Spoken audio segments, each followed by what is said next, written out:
నా పేరు లావణ్య. మాది మదనపల్లి. డిసెంబర్ 22 నుంచి 2023 డిసెంబర్ 22 నుంచి నేను మార్నింగ్ 3:30 లైవ్కి వస్తున్నాను. జనవరిలో అమౌంట్ జాబ్ కోసం అని చెప్పేసి అమౌంట్ పే చేశాను. కానీ అమౌంట్ పే చేశాను. ఇంటర్వ్యూ రౌండ్స్ అన్నీ క్లియర్ అయ్యాయి.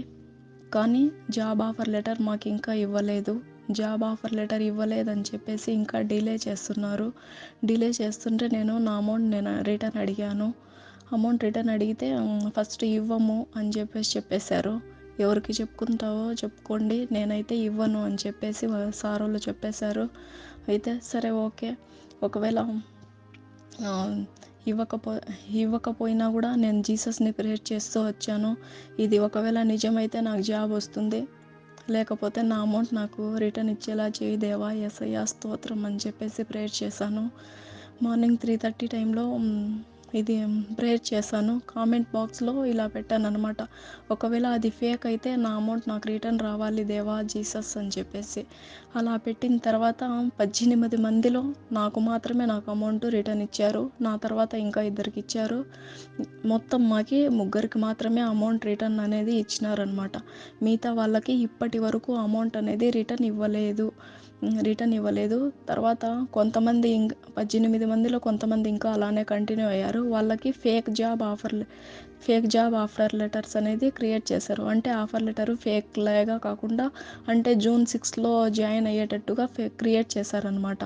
అందుకు ఇంకా అది ఫేక్ అని చెప్పేసి నన్ను దేవుడు ఖచ్చితంగా సేవ్ చేశాడు. అక్కడి నుంచి నేను మోసపోకూడదని చెప్పేసి దేవుడే నన్ను అక్కడి నుంచి రక్షించాడనమాట.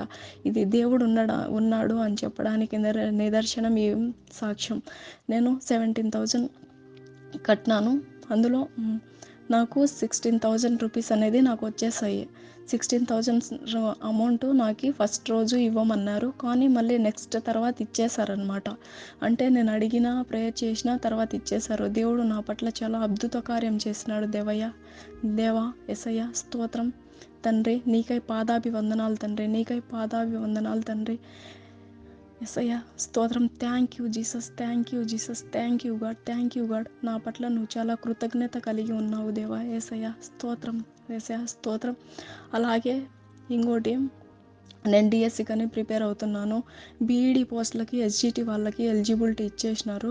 ఎలిజిబిలిటీ ఇవ్వడం వల్ల కాంపిటీషన్ అనేది హెవీగా ఉంటుందన్నమాట. పోస్టులు కూడా చాలా తక్కువగా ఇచ్చినారన్నమాట. ఓన్లీ కర్నూలు డిస్టిక్ మాత్రం 600 పోస్టర్స్ ఇచ్చారు ఎస్జిటి పోస్టులు.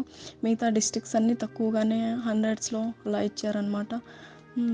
నేను లోకల్ డిస్టిక్ వచ్చేసి అనంతపురము. అక్కడ పోస్టులు చాలా తక్కువ ఉన్నాయి. బీఈడి వాళ్ళకి ఎలిజిబిలిటీ ఇవ్వడం వల్ల ఎస్జిటి డిఎడ్ టీటీ చేసిండే వాళ్ళు నష్టపోతారని నేను నిన్న ఆఫ్టర్నూన్ ప్రేయర్లో కామెంట్ పెట్టాను. బీఈడి వాళ్ళకి ఎలిజిబిలిటీ ఇస్తే గన డిఎడ్ వాళ్ళు నష్టపోతారు దేవా, నువ్వే ఎలాగో అలా క్లియర్ చేయదేవా అని చెప్పేసి. అలా పెట్టిన తర్వాత నిన్న కామెంట్ పెట్టాను. మళ్ళీ ఈరోజు మధ్యాహ్నం ప్రేయర్కంతా కోర్టు తీర్పు ఇచ్చేసింది. బీఈడి వాళ్ళకి హాల్ టికెట్లు జారీ చేయకూడదు, బీఈడి వాళ్ళకి ఎస్జిటి పోస్టులకి ఎలిజిబిలిటీ లేదు అని చెప్పేశారు. దేవుడు ఇంత తొందరగా నా కోరిక నన్ను మన్నిస్తాడని నేను అస్సలు అనుకోలేదు. దేవుడు నా పట్ల చాలా ఇంత మంచిగా చేసినందుకు అసలు దేవునికి పాదాభివందనాలు తెలియజేస్తున్నాను. Thank you brother. ఈరోజు నేను మీ వల్లనే నాకు దేవుని గురించి తెలిసింది. ముందైతే నాకు అసలు తెలీదు. జీసస్ అని తెలుసు, కానీ ఇలా ప్రేయర్ చేయాలి, ఇలా వాక్యాలు వినాలని అసలు తెలీదు. కానీ ఓన్లీ నేను brother Joshua brother, Sravani sister వల్లనే ఈరోజు నేను ఈ స్థితికి రోజు మార్నింగ్ ప్రేయర్లో, మధ్యాహ్నం ప్రేయర్లో రాగలుగుతున్నాను. మీరు గన లేకపోతే నాకు అసలు దేవుడి గురించి తెలియదు. ఇట్లా చేస్తారని, ప్రేయర్ చేస్తారని కూడా అసలు తెలియదు. దేవుని గురించి నేను తెలుసుకుంటున్నందుకు thank you Jesus, thank you God. దేవా, నేను ఇలాగే నీ గురించి ఎన్నో వాక్యాలు తెలుసుకోవాలని మనస్ఫూర్తిగా అనుకుంటున్నాను దేవా. Thank you Jesus, thank you God.